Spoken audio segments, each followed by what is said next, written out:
아파트가 좋아서 오르는 게 아니에요. 도의 사이클에 끌려 올라갈 뿐입니다. 시의 사이클에 끌려 올라갈 뿐인 거고.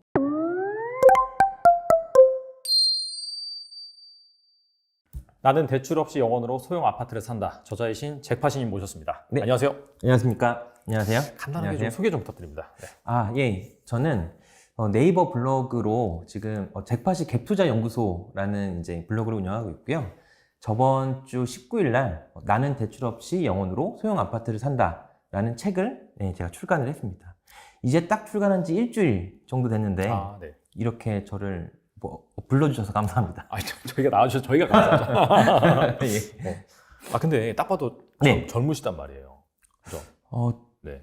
전 딱 안 젊다 모르겠는데 아직 30대긴 한데요. 그러면 젊은 거예요. 근데 예. 젊으신데 보니까 300만 원, 통장 잔고 300만 원으로 한 10년 동안 네. 부동산 그런 투자를 하셨는데 벌써 한 50채 정도 가지고 계신다라고 네, 맞습니다. 들었거든요. 그래서 이제 그런 순자산이 아니라 총자산 규모가 네. 한 110억 원 정도 네. 되신다고 들었는데 네네네. 어떻게 이렇게 시작을 하셨는지 너무 궁금합니다, 사실. 네. 시작을 한 계기는 우선 나이는 어려 보일 수 있긴 한데요. 사실 저도 이제 10년 차 투자자이고 2012년부터 투자를 시작했는데 네. 제가 그때는 그 경매로 제가 한 4년 동안 했거든요. 사실 지금은 제가 블로그에 갭투자 연구소라 해서 진짜 매매와 전세를 이용한 그 갭을 이용한 투자자로만 생각을 하실 수 있는데 애초에 베이스 바탕에는 경매를 한 4년 요게 좀 있었습니다. 네. 그럼 경매로 시작을 하신 거예요? 네. 경매로 이제 4년 동안 했고요. 그게 이제 이전 정부죠. 지금 새로운 정부 들어오기 전에 이제 그 박근혜 정부 때는 경매로만 거의 4년 동안 운영을 하다가 이제 문재인 정권이 들어왔을 때는 경매로 하기엔 약간 한계가 보인다라고 판단을 했어요. 왜냐하면 들어오자마자 그 경매 낙찰 대출인 경락 대출을 막아버렸거든요. 그래서 제가 주택수를 더 늘리기에는 대출이 안 되니까 어려웠고 그래서 대출이 안 되는 부분을 찾아보다 보니까 그래서 책 제목이 대출 없이가 들어갔는데 네네. 그때 그래서 제가 갭투자라는 거를 이제 알게 됐고 물론 그 전부터 알고 있었지만 실행까지는 안 했었거든요. 그래서 이제 문재인 정권 5년 내내 갭투자로만 했었습니다. 네. 그러셨구나. 근데 궁금한 게 네. 10년 전이 20대잖아요. 그죠? 네, 28. 그렇죠. 네. 20대인데 그것도 이제 경매로 시작을 하셨단 말이에요. 네네. 사실 그 젊은 나이에 부동산 투자를 발들이기는 약간 좀 주식이라든지 다른 것도 있잖아요. 그럼에도 불구하고 부동산 투자로 시작을 하셨는데 거기에다 또 경매로 시작을 하셨어요. 그래서 그 계기가 좀 궁금하거든요. 방금 전에 주식도 말씀하셨는데 네네. 사실 주식으로 좀 망한 케이스 사실 망했다라고 보기는 어렵긴 한데요. 네. 그래도 제 생각으로는 주식이 잘 안 됐다. 왜냐면 제가 진짜 못 모르게 한 군대에서 이제 책을 하나 읽었어요. 네. 이제 한국의 젊은 부자들이라는 책을 읽고 거기에 이제 홍콩 주식에 대한 내용이 한 3페이지, 4페이지 정도가 있었거든요. 근데 막 소름이 끼치는 거예요. 제가 그때 병장 딱 휴가를 남겨놓고 네. 였거든요. 네. 그래서 이게 도저히 안 되겠다. 너무 홍콩 주식에 투자를 하고 싶다 싶어서 군대를 이제 전역하자마자 호주에 워킹홀리데이를 갔습니다. 순전하게 영어를 배우러 갔다기보다는 네.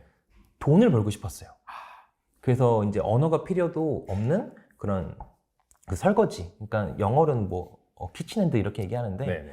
제가 그 당시에 한 8불, 한 20불 정도 그때 시간당. 환율이 호주 달러는 800원이었으니까 시간에 한 16,000원 정도였거든요. 하루에 한 8시간씩 해서 거의 매일 10만 원씩 벌어서 한 달에 이제 거의 500이 넘죠. 그렇죠. 제 쓰는 거 쓰고 나머지를 모아가지고 한 2천만 원 정도를 홍콩 주식에 투자했었습니다. 와. 그때가 한 24살 정도였던 것 같은데요. 네. 그게 이제 2007년이었어요. 저는 근데 저는 그 당시에 네네. 제가 2천을 넣어놓은 게 1년 만에 1억을 찍어가지고 딱 그 서브프라임이 오기 전이었죠. 와, 그럼 타이밍이 나쁘지 않았네요. 괜찮았어요. 괜찮았어요. 그래서 저는 정말 주식에 일가견이 있다고 생각했어요. 왜냐면 너무 자만을 했고 제 책에도 제가 그때 썼던 노트 필기도 담아져 있는데 저는 수익률 100%로 제 평생을 계산을 해봤어요. 왜냐면 이미 25살 때 수익률 100%가 됐기 때문에 내가 1억이면 2억, 4억, 8억 31살이면 이미 100억 부자가 되겠더라고요. 제 시나리오 땅에서는. 그렇죠. 네, 근데 그 워렌 버핏이 22%의 평균 수익률이잖아요. 네. 너무 제가 자만을 했고 막상 이제 회사를 다니면서 해보니까 이게 안 되는 거예요. 손 대는 것마다 다 상장 폐지가 되더라고요. 왜냐하면 제가 그때 잘 됐던 건 정말 대세 상승기에 아무것도 모르게 들어갔었고 해외에서 일할 수 있을 때 이제 홍콩 주식을 샀기 때문에 그 매매를 사고 파는 데 있어서 수수료가 너무 높았어요. 한 번에 5만 원씩인가 그랬기 때문에 와, 진짜 비싸다. 제가 그때 아예 1년 동안 매매를 매수만 하고 매도를 아예 안 했고요. 그래서 어떻게 보면 결과론적으로 좋은 얘기가 됐는데 네네. 한국 주식은 이게 손을 계속 일하면서도 제가 보고 있는데 안 되더라고요. 그래서 그때 이제 찰나에 상장 폐지를 맞고 저희 어머니가 이제 욕설을 담긴 문자를 보낸 적이 있어요. 왜냐면 그 증권사에서 왜 네. 그런지 모르겠지만 네. 제 서울 자취집이 아니라 평택에 있는 저희 어머니 주소로 보내가지고 진짜 마이너스 90%가 찍혔더라고요. 그 잔고 이런 걸 네. 우편으로. 왜냐면 상장 폐지 중이었으니까 마이너스 90이 시작이었고 네네. 딱 그 당시에 제가 거의 첫 번째로 그 부분이 있었고요. 나머지는 제가 그때 제가 여행사를 다녔어요. 10년 네. 동안 다녔습니다. 네. 이제 학교를 졸업하고 가장 먼저 뽑아주는 회사에 가서 10년 동안 여행사에서 일을 했는데 거기서 제가 그 당시에 딱 하와이에 출장을 갔을 때였어요. 딱 그 시점이, 힘든 시점이. 네네. 근데 저는 다른 사람 돈 버는 거 되게 궁금해 하거든요. 가이드님한테 또 물어봤죠. 혹시 가이드님 얼마 버시냐고. 어렸을 때 그냥 궁금했어요. 원가가 얼마인지, 이 사람이 얼마 버는지, 뭐 이런 것들 보여서 한 700만 원 정도? 제가 그때 근데 월급을 한 200만 원밖에 못 벌 때였어가지고, 네. 그 당시로는 부러웠죠. 부러웠는데, 자기가 살고 있는 투룸, 그것도 시외에 있는 투룸이 월세가 400이라는 거예요. 그때 또 생각한 게, 이 선진국으로 가면 갈수록, 아니면 자본주의가 점점 늘어나면 갈수록, 결국에는 이 임차인 같은 경우에 월세만 내다 죽겠구나. 그 두 가지가 가장 큰 역할이었습니다. 그래서 그 후부터 나도 이제 임대인이 돼야겠다라는 생각을 28살 때부터 했고요. 그때부터 돈이 안 들어가는 물건들만 골라서 사다 보니까 50채가 된 거예요. 근데 이제 돈이 안 들어가는 물건이다. 그래서 제목도 대출 없이 영원으로 네. 투자를 한다잖아요. 그렇습니다. 어떻게 그렇게 할 수가 있죠, 근데? 제가 제 책에서는 되게 실제 거래했던 그 아파트의 이제 그래프라든지 이런 매수가, 뭐 지금 현재 가격 이런 걸 다 넣어놨거든요. 그래서 결국엔 근거는 다 있어요. 근거는 다 있는데 네네. 정확하게 얘기를 하면 네. 지금 만약에 경매라고 한다라고 하면 사실은 그 당시에는 담보대출이 굉장히 잘 됐거든요.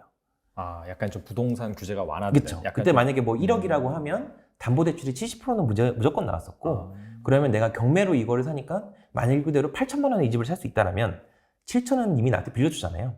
그러면 보증금 1,000에 40만 원짜리 월세를 끼는 거예요.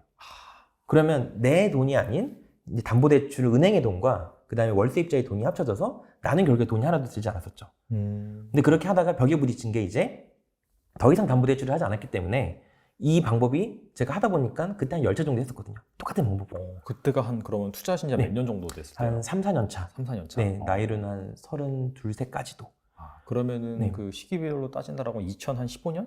14년? 그 정도 말씀하신 네, 거예요? 맞습니다. 2014, 15 요때까지는 경매로만 우선을 했었었는데 네. 그래서 저한테 여기 질문지에 보면 네. 현금 흐름을 맞아요. 말씀하신 게 네. 있는데 대출이 안 되는데 나중에 오히려 네. 제가 그때 초창기에 현금 흐름은 더 좋았어요. 왜냐면 월급 200만 원 받는 직장인이 월세가 4,500이었으니까요. 따지고 보면 처음에는 다 경매로 받아놨기 때문에 네. 제가 그때는 갭투자라는 걸 몰랐고 다 경매로 받아놔서 월세 입자를 다 꼈기 때문에 만약에 월세로 내가 이 사람한테 40만 원을 받으면 이자로 한 15만 원 내고 네. 25만 원은 내 돈이잖아요. 그렇죠. 근데 그게 여러 집이 있으면 그게 이제 쌓이다 보니까 오히려 초창기부터는 매치하지도 않았는데 제 월급보다 이미 더 큰 월세를 받고 있긴 했었어요. 와. 네. 그리고 이제 대출 없이라는 거는 이제 앞에 거 경매는 대출이 이씨잖아요. 네네네. 근데 앞에 거 겹투자는 말 그대로 대출 없이. 그러니까 내가 만약에 매매를 1억에 네. 한다라고 가정을 할 시에는 전세를 1억에 넣으면 됩니다. 근데 그게 네. 상식적으로 네. 매매를 1억인데 전세가 어떻게 1억이 되죠? 상식적으로 네. 지금 따지고 보면 전세라는 것 자체가 이 사용가치거든요. 네네. 그리고 그 매매 가격 자체가 사용가치, 전세 플러스 미래 프리미엄인 건데 네네. 미래 프리미엄이 아예 없는 시기가 있어요. 그러니까 사람들이 부동산을 네. 부정적으로 볼 때는 미래 프리미엄이라는 게 끼지가 않게 돼요. 왜냐하면 집값이 떨어질 것 같으니까. 근데 그게 딱 부동산 사이클이 이렇게 흘러간다, 그러니까 사인 코사인처럼 흘러간다고 한다면 이 하락기에서 네네. 상승기로 바뀌는 이 시점에는 어차피 지금 전세입자 자체가 집을 사기엔 너무 두려운 시기예요. 그 전까지는 하락을 너무 오래 봤기 때문에. 네네. 그래서 전세를 사고 싶은 수요는 있어요. 근데 너무 오래 하락해서 매매가로 떨어졌어요. 이 두 개가 붙었을 때가 있습니다. 네. 그때 들어가게 된다면 최소한의 금액으로 들어갈 수 있고요. 상승기에 초입에 들어갔기 때문에 수익률도 굉장히 크죠. 네. 그냥 전형적인 전세를 이용한 갭 투자. 그때는 정말 엄청난 무한 레버리지가 가능한 그런 시기였네요. 사실은 뭐 들어간 게 없으니까 수익률 따지면은 무한대죠. 그러네요, 진짜. 네, 무한대입니다. 네. 근데 이제 이렇게 정말 그 엄청난 네. 그런 부동산을 갖고 계시잖아요. 그러면 세금 이슈도 만만치 않을 것 같은데. 세금도 네. 그쵸. 사실은 이 투자 자체가 투자의 완성은 세금이다라는 말을 네, 많이 들었어요. 네. 또 제 책에 세금 네. 감수를 해주신 투에스님이라고 이제 아. 세금 쪽에 유명하신 분이 그렇게 저한테 또 네. 말씀해 주셨는데 네네. 제가 그 직장인이었기 때문에 네. 사실은 그 집을 많이 보유하면 보유할수록 이걸 어떻게 계속 가져갈 수 있을까에 대한 고민을 되게 많이 했었거든요. 그래서 투자자는 사실 그 당시로 상황을 보고 선택을 하면 안 되고 정말 큰 눈으로 세법을 보고 미리 설계를 하고 세팅을 하는 게 맞다고 저는 생각을 해요. 왜냐하면 그 당시에 가면 이미 늦거든요. 이게 자체가 하기도 어렵고. 네네. 그래서 저는 초기 투자 초창기 때부터 집 숫자는 늘려갈 수 있대. 그러니까 보유세가 사실 제일 큰 문제잖아요. 그렇죠. 어차피 양도세는 안 팔면 안 나오는 거고. 그렇죠. 네, 보유세 중에 재산세는 사실 크지 않습니다. 재산세 과표라고 해봤자 뭐 1억인 과표가 지금 0.1% 해가지고 10만 원밖에 나오지 않아요. 문제는 종부세죠. 종부세고 2년 전까지만 해도 종부세율이 그렇게 높지가 않았는데 1년 전에 이제 다주택자 종부세율이 거의 2배 이상 뛰면서 그 부분에 대해서 굉장히 두려운 게 많이 있어요. 사실은 어느 정도 과표만 돼도 뭐 3%, 2% 이게 되면 공시가격에 3%만 곱해도 굉장한 돈이 나오거든요. 사실 내가 가지고 있는 거에. 네네. 근데 저는 생각을 했던 게 이제 뒤에 나올 얘기랑 좀 합쳐지긴 하는데요. 제가 서울이랑 경기도에 있는 아파트 자체는 네. 그 당시에 장기 임대주택을 등록하라고 많이 얘기를 했었어요. 김현미 장관도 맨 끝에 이제 2018년 이때 장기 임대주택을 등록하셔서 세금 혜택을 보고 이제 일반 뭐 임차인에게 이렇게 집을 공급해주라. 정부 대신 뭐 민간에서 공급을 해주시면 그만큼 세금 혜택은 주겠다. 그게 이제 지금 양도세를 어느 정도 장기 특별공제를 해서 많이 빼주는 부분도 있고요. 종부세 자체는 아예 합산배제를 해줬어요. 이 합산배제란 말은 네. 내가 만약에 등록을 이 집을 한다면 그 집의 공시가격이 뭐 3억이든 4억이든 빵으로 봐준다는 얘기거든요. 그러면 제가 그 서울 경기도 아파트가 한 10몇 개가 있는데요. 네. 그 중에 대다수가 그쪽으로 묶여 있습니다. 그러니까 거기서는 종부세가 빵원이 나오고요. 또 하나 제가 제 자산의 20% 정도가 오피스텔, 제가 아까 말씀드렸죠. 네네. 오피스텔을 가지고 있는데 오피스텔 투자를 하는 이유 자체가 바로 종부세를 안 내기 위해서입니다. 오피스텔은 종부세 합산 대상이 아니거든요. 네.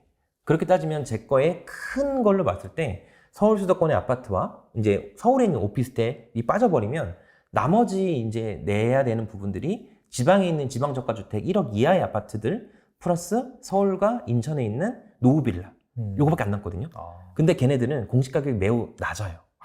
그렇기 때문에 다 합친다 하더라도 뭐 여러분이 생각하시는 정말 큰 세금이 나오지 않습니다. 그것도 요즘 세금 자체가 이제 12월, 6월 분납도 가능하고 저는 그렇게 분납해가지고 조금씩 내고 있고요. 이게 무조건 부동산이 많다라고 해서 네. 세금이 어마어마하게 나온 건 아니네요. 그렇죠. 그러니까. 그래서 그런 세금을 피하려고 다른 사람들은 법인도 내고 이제 다른 아예 주택이 아닌 상가도 사고 이렇게 하는데요. 그렇죠. 저는 진짜 전공법으로 개인 명의로만 50채 가지고 있거든요. 진짜요? 네, 법인을 아예 하지 않고 그러니까 개인으로 명의로 그렇게 많은 주택을 가지고 있으면서 이제 세금을 운영해 나가는 방법 자체를 처음부터 고민을 했었어요. 이렇게 하면은 내가 세금 보유를 좀 적게 하면서 좀 끌고 갈 수 있겠다.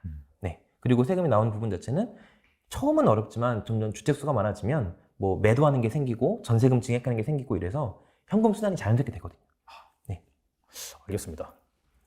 앞서서 이제 네. 대출 없이 이렇게 계속해서 투자 자산을 늘려 나갔다라고 말씀하셨는데 그럼에도 불구하고 분명히 네. 물건을 잘 골랐기 때문에 그게 또 가능하리라라고 이제 생각이 되거든요. 맞습니다. 또 이제 현장에서는 네. 잭팟이가 사면 오른다. 뭐 약간 좀 그게 불문율로 형성이 됐다라고 해요. 그래서 네, 많이 그랬었는데. 네, 그래서 정말 좋은 물건 고르는 법, 네. 입지 분석 어떻게 하는지 궁금합니다. 보통 부동산 투자를 처음 하시는 분들은 네. 요즘에 부동산 정보가 너무 많아요. 사실 너무 많아서 고르기 어려울 정도예요. 이 단지가 좋다, 더 단지가 좋다. 왜냐면 요즘에 부동산 공부 조금 하시는 분들이 이제 어느 지역 카톡방, 어느 부동산 방 이런 거 들어가셔가지고 수많은 정보를 이렇게 봤거든요. 네. 저기 아파트 좋다더라 이런 식으로. 근데 그런 거부터 시작하면 저는 안 된다고 생각합니다. 그럼 뭐부터 해야 돼요? 왜냐하면 네. 기본 단지만 봤을 때는 어떤 정보든 내가 정말 그 희귀한 자료, 정보를 받을 수 있는 위치나 입장이 되는가를 따져봤을 때 아닐 가능성이 굉장히 크거든요. 그러면 그 정보는 왜 나한테 굴러왔는가? 그러면 사실은 그 정보를 누군가 이용할 수 있다는 걸 한 번쯤 의심을 해봐야 돼요. 누군가 내 물건을 털고 나가기 위해서, 소위 말로 털고 나가기 위해서 그 얘기를 했던가 이런 식으로 했기 때문에 저는 애초에 아파트 분석 자체가 단지부터 보지 않고 가장 위부터 내려오는 탑다운 방식을 씁니다. 여기서의 가장 탑이라고 하면 미국을 비롯한 OECD 선진국 기준으로 집값 데이터를 확인을 하고요. 그 다음에 지금 그것만 봤을 때는 이제 현재가 정말 많이 할 때다 안 할 때다라는 감이 와요. 투자를 할 때 안 할 때. 왜냐하면 선진국 자체가 이미 크게 오르고 있고 그래프 자체가 이미 우상향을 그리고 있을 때는 지금 내가 돈을 넣어야 될 때는 아닐 때는 우선 거기서가 판가름이 나고요.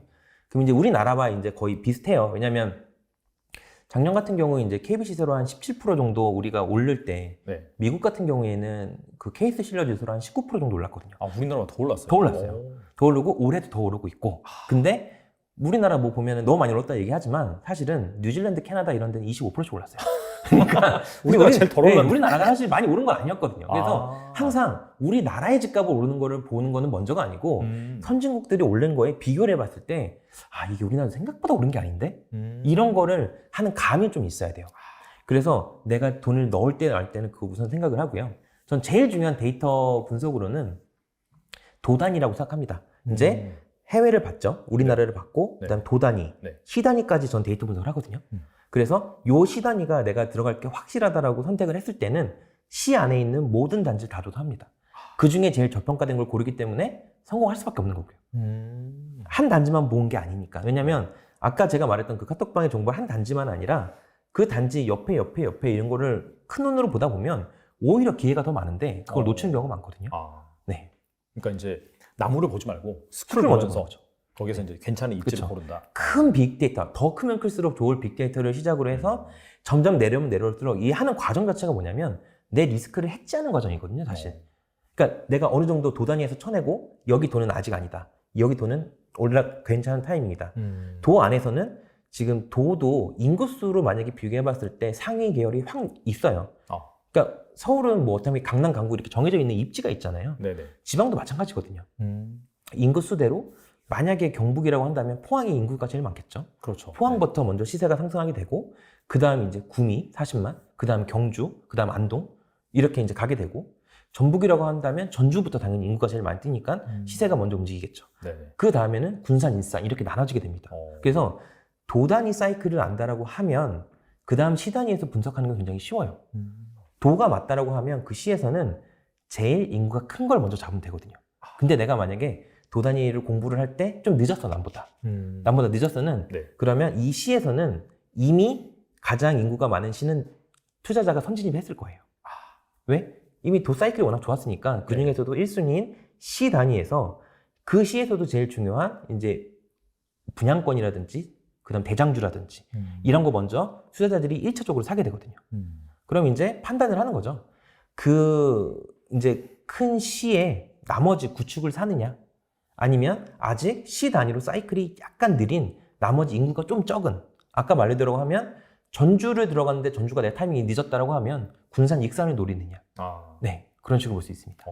그러면 이렇게 탑다운 방식으로 정말 글로벌 데이터까지 확인을 하시면서 접근을 하시는데 그런 차원에서 지금 약간 본다면은 좀 들어갈 만한, 좀 눈여겨볼 만한 그런 지역은 어디가 있을까요?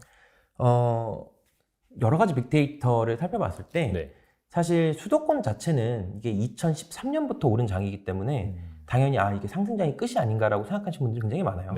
그리고 여기는 약간 좀 리스크가 있을 수 있는 게 정책에 대한 부분인 건데요. 결국엔 그 다주택자 중과 유예에 대한 부분을 대통령 공약으로 내세웠고 그 부분이 이제 시행된다라고도 이제 얘기가 5월 11일부터 이제 매도하는 거에 대해서 나왔기 때문에 지금 나온 시장이 쏟아져 있는 물건 자체는 보유세, 종부세도 이미 6월 1일 기준이니까 안 내게끔 만들고 매도해서 그다음 양도세도 중과를 안 받게끔 그러니까 가장 세금을 적게 내게끔 해서 나온 거기 때문에 당연히 금매가 쏟아질 수밖에 없습니다. 어. 왜냐하면 세금이 그만큼 안 내도 되니까요.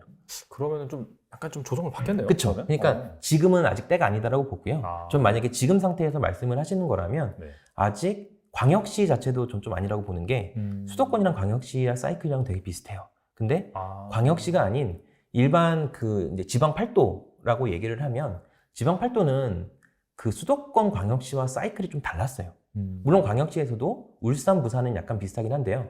지방 같은 경우에는 뭐 2017년부터 2020년 사실은 코로나가 시작되기 전까지는 하락한 장이 굉장히 많았거든요. 지방 입장에서. 네네. 굉장히 하락을 크게 한. 네. 그래서 2020년부터 빨랐으면 19년 말부터 상승한 지역이 대부분인데 그렇게 따지면 상승을 한 5년 정도를 보통 잡거든요. 그러니까 상승 사이클을 봤을 때 상승 5년, 하락 3년 하고 나머지 2년은 이제 사이클이 바뀌기 위한 약간 보합 상태. 이제 이 그래프가 바뀌려면 약간 좀 이렇게 지지선도 형성돼야 되고 이런 게 있거든요. 그러면 상승 5년 사이클을 잡을 때 지방은 이제 2년 정도밖에 안 지났다고 따지면 아직 2, 3년 더 갈 수 있을 만한 곳은 있습니다. 전북이라든지 네. 도로 봤을 때는요.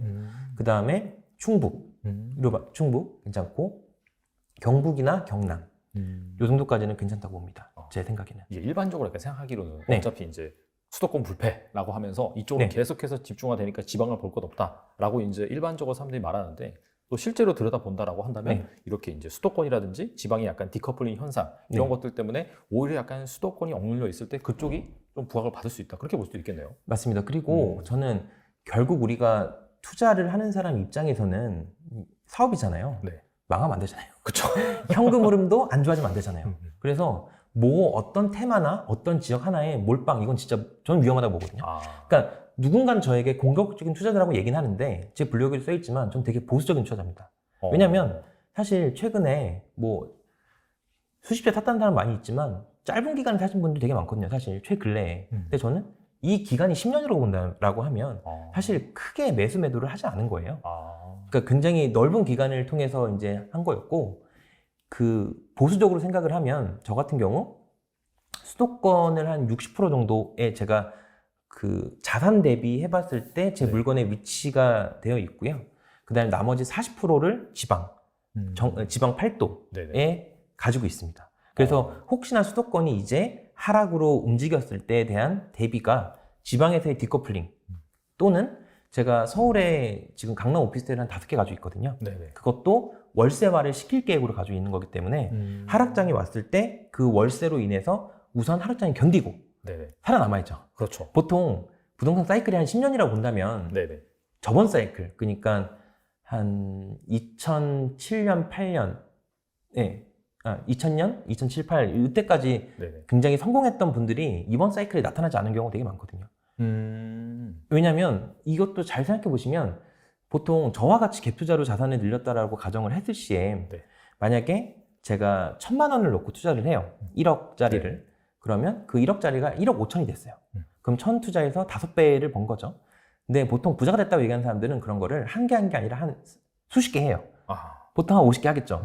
그렇게 되면 자기가 번 거는 5천 플러스 50이면 25억을 벌었고 물론 그 순이익이라고 그런지 몰라도 자산은 굉장히 커 보일 수 있고 물론 세금 빼면 또 아닐 수도 있지만 네. 근데 그 사람들이 하락장 끝물에 이거를 20%만 만약에 하락을 먹었다고 생각을 해보시면 1억 5천에 20%면 또 3천이잖아요. 엄청 크죠. 결국 주식을 해서 100%를 벌기 위한 금액과 또 반토막은 50%밖에 안 되니까 하락장에서의 이 수익은 굉장히 크게 깎이게 돼버리거든요. 그러니까 전에 사이클에서 아무리 상승했다 하더라도 막상 그 자기가 했던 방식으로 계속 유지를 하다 보면 결국엔 끝에는 깎이게 될 수밖에 없어요. 그게 정말 적극적으로 공격적으로 내 현금 없이 해놨던 분들은 오히려 진짜 위험할 수 있는 역전세라던가 왜냐하면 결국엔 사이클이 꺾이면 역전세가 나올 수밖에 없거든요. 그렇죠. 공급이 네. 쏟아지기 때문에 전세가도 떨어지고 매매가도 떨어질 수밖에 없어요. 그래서 그거를 대비를 미리 해야 되는데 보통 심취해 있죠 투자자들은. 내 방식이 다 맞고 지금까지 성공을 다 했으니까 네네. 심취해 있는데 이거를 미리 준비를 해야 됩니다.